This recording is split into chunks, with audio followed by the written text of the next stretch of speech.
10 minutes of world news starts right now. It's great to see you this January 24th. I'm Cral Azuz, your host for CNN 10. First story, U.S. President Donald Trump has signed an executive action to pull back from the negotiating process of the Trans-Pacific Partnership. Here's what all that means. First, the Trans-Pacific Partnership, or TPP. It's a controversial international trade deal involving 12 countries located around the Pacific Rim. It's supposed to encourage more trade, more business between them, partly by getting rid of tariffs, taxes on certain goods that countries import. Former President Barack Obama, who helped negotiate the TPP, said it'd be good for American workers. But critics and some U.S. lawmakers disagreed. They said the partnership could lead to more U.S. manufacturing jobs moving overseas. And while he was on the campaign trail, Mr. Trump had promised to withdraw from the TPP. The Trans-Pacific Partnership is another disaster, done and pushed by special interests.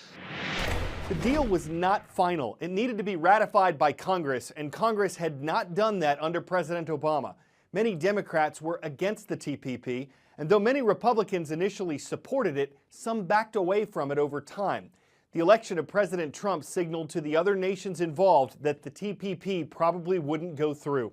Another international trade deal that candidate Trump campaigned against was NAFTA. That deal was finalized years ago. But as president, Mr. Trump is now moving to renegotiate it. He's blamed NAFTA for hurting American manufacturing jobs.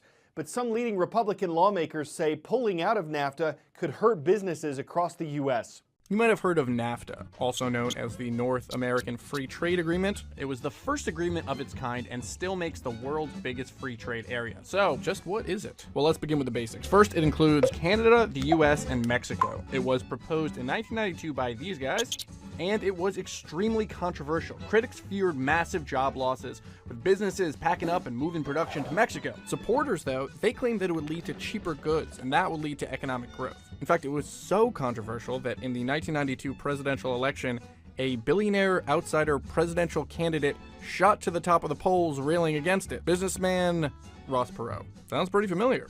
But NAFTA won out in the end with Congress and then President Clinton ratifying it in 1993. We are ready to compete, and we can win. NAFTA is a large, incredibly complicated document, but at its core, it's pretty simple. Before NAFTA, when items were imported, they were taxed. After NAFTA, they weren't. This protects goods made domestically at the expense of consumers, since the tax on foreign products is passed down. Higher tariffs, more expensive goods, less trade. Free trade agreements like NAFTA remove those tariffs, incentivizing trade and lowering costs for consumers.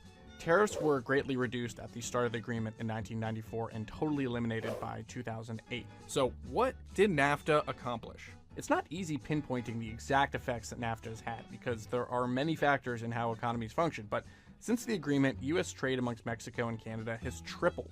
The U.S. trade deficit with Canada and Mexico has increased significantly. But according to this congressional report, NAFTA actually hasn't had that large an effect on the U.S. economy. NAFTA only increased the U.S. GDP by a few hundredths of a percent because relative to the size of the total economy, trade with Mexico and Canada isn't that big. So the biggest question of all, how has it affected American jobs? Economists agree there's no simple answer. It's impossible to completely separate the effects NAFTA has had on the economy from other external forces like recessions, currency valuations, technological automation, and overall increases in globalization. Many U.S. manufacturing jobs have moved overseas to countries that America doesn't even have free trade agreements with, like China. Overall, domestic manufacturing has taken a spill.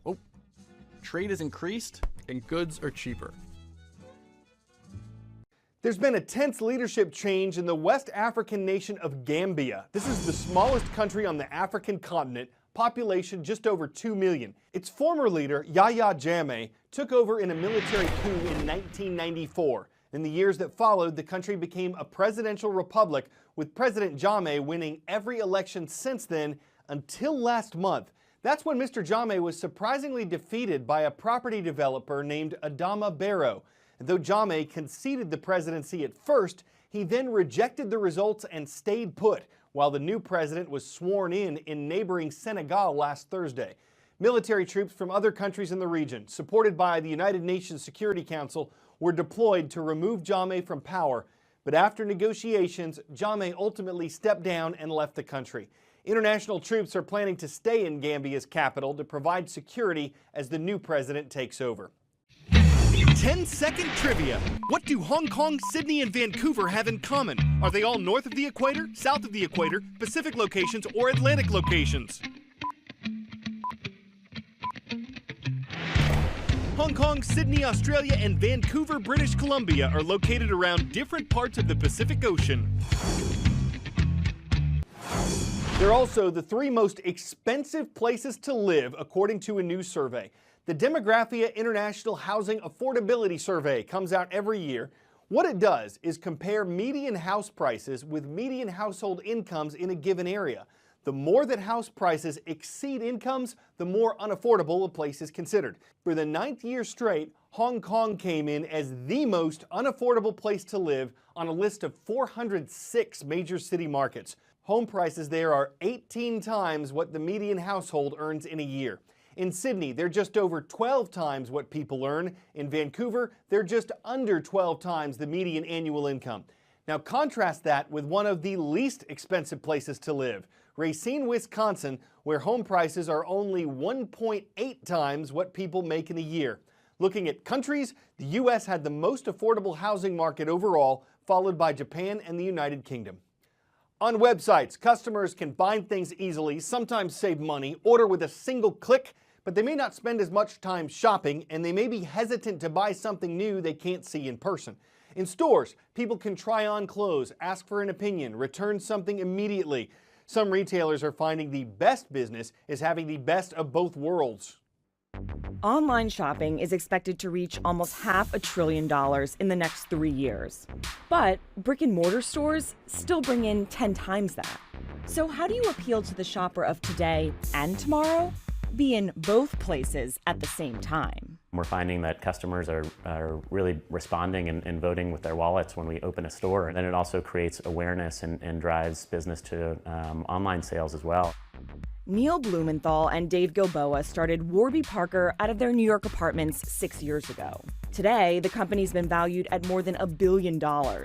And in just 3 years, they've opened 31 stores in the U.S. and increased online sales. For the traditional optical shop, you walk in, the glasses are under a lock and key, they're behind the counter, out of reach, you can't interact with them. In our stores, we've used technology that we've built ourselves, so when you go to checkout, there's not a cash register. All of our sales associates have iPad minis, and they're using software that we've written to help you check out seamlessly. So you're essentially making it very difficult for people not to buy your product. We're trying to use technologies to enhance customer experiences and really rethink the way that glasses are sold.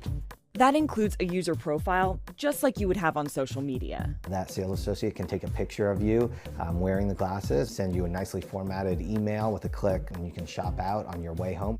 According to Warby, 85% of people who go to their stores have been to their website first, and their online sales are still more profitable. You know, it's funny, in a few years, I don't think we're going to think about these businesses in terms of distinct channels of online and offline, because it's so integrated. So we just need to build a company that's adaptable regardless of the medium.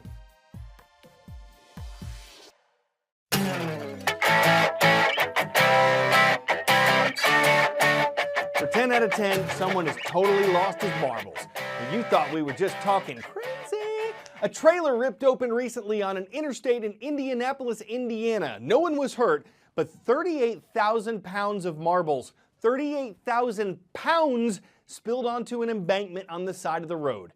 Yes, part of it had to be shut down while officials collected the marbles. According to Cron.com, police were planning to use vacuums, though the site said someone on Twitter suggested they use hungry hippos.